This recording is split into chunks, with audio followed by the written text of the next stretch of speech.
Hello everyone, my name is Ryan Leung. Welcome to my video for PIDP 3230, Assignment 3, Informal Assessment Strategy. I've chosen classroom assessment technique number 35, Goal Ranking and Matching. What it is a simple survey that can be done in a few minutes that asks students to list a few learning goals that they hope to achieve through the course and give each a rank in order of importance. This technique accomplishes a few things. It assesses the degree of fit between the student's learning goals and the teacher's instructional goals, and it assesses the difference, if any, in relative importance of the shared goals between the instructor and students. It also helps students develop self-awareness of their own learning goals through reflection and meditation. It seems that this technique is useful in the majority of andragogical contexts. In the textbook Classroom Assessment Techniques by Angelo and Cross, examples are given from classes of higher-order thinking-based courses such as English or African American Studies to the trades such as automobile technology. Any instructor interested in getting to know what their students are hoping to get from their class would be wise to use a goal ranking survey. It's logical to use this technique early in the course, usually within the first week. There are, however, some limitations in using this technique. Students may be used to working strictly with faculty goals and may not be accustomed to thinking of their own personal goals and articulating them, therefore resulting in thin or vague statements.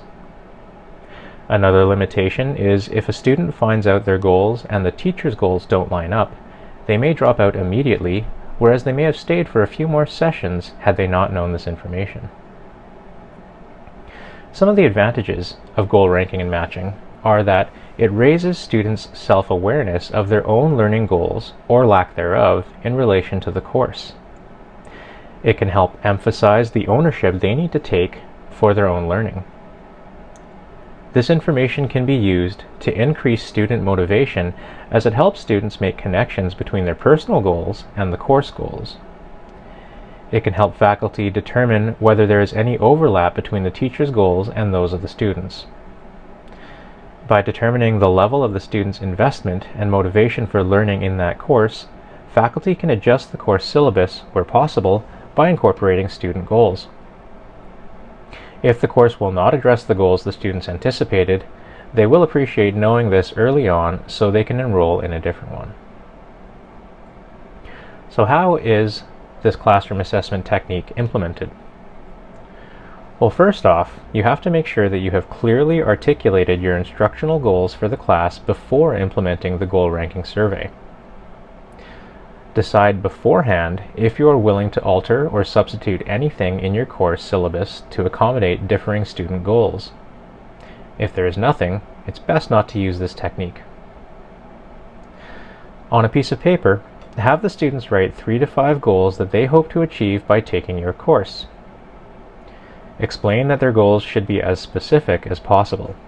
Vague answers, such as "to do well," are goals that everyone shares. Make sure they understand this survey is anonymous, so they should not write their names on the paper. This should only take a few minutes. Have the students then rank the goals in their list in order of importance to them. This should also only take a few minutes. Afterwards, collect the results and let the students know that you will analyze the goals and discuss the results with them. If time allows, before collecting their answers, have them rank the goals on their list a second time in order of their difficulty to achieve. Have the students use Roman numerals for this ranking, with 1 being the most difficult, 2 the next most difficult, and so on. After they've accomplished this, lastly, have the students rank their goals for a third time, this time in order of the amount of time they will need to realize each goal. They can then create a composite level of challenge rank ordering that reflects both time and difficulty rankings. This process can be repeated at midterm or near the end of the course to determine any changes in the students' goals. When it comes to giving feedback, make an effort to respond to the students' goals in some way, especially for those that are expressed by many students.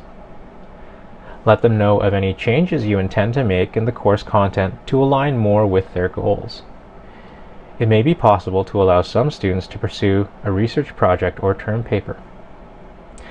If you find there are goals that you cannot address, don't hesitate to let the students know in a positive and honest way. If possible, be ready to suggest other courses or programs that might address those goals. Thank you for listening. This is Ryan Leung for PIDP 3230, assignment number 3.